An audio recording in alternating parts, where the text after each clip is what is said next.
Hello, today I wanted to read to you a Reddit post which many people seem to find helpful on Reddit.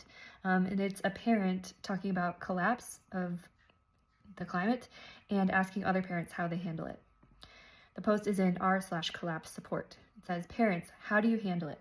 I have a 2-year-old. I have been reading her a giant board book of animals and environments that I had in the 90s.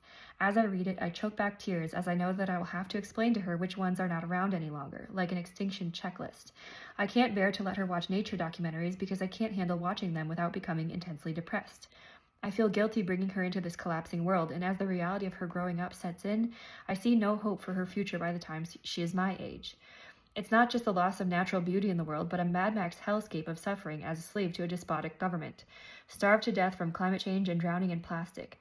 I picture her as the main character in the film 2073. I think to myself, should I stop reading her Goodnight Moon and start training John Connor? Were you selfish enough to bring a little one into this world like me? If you did, how do you cope with the guilt?" And now I'll read to you my response. "This is so heartbreaking. Please take heart, my friend. You are thinking and feeling so deeply, and I can tell you care so much. I study climate and eco-anxiety, and I work on climate solutions full-time. Here's what I recommend.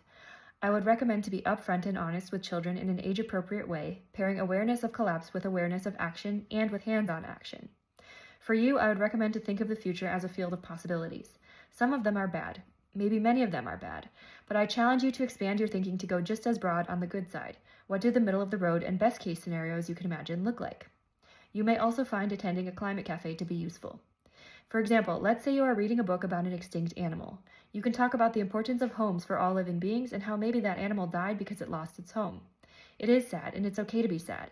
Maybe that animal lived in a tree. You can plant a tree together. You can water a tree together. Secondly, look for the helpers. Find people who are also helping and center them in your conversations about collapse. Pair problems with stories about people who are helping and facing that problem courageously and audaciously. They can be the superheroes in your bedtime stories. Next, I would recommend to forget about the whole carbon footprint thing. It tends to create a mindset where the best thing you can do is minimize impact and disappear. Instead, we can flip that narrative and try to have the biggest positive impact on the world we can and leave the world better than we found it. Children naturally anchor to this mindset, and I think the two of you will enjoy dreaming up wild ways to save the world. Finally, I want to share my Climate Solutions newsletter that I put together mainly to help people picture those best case scenarios.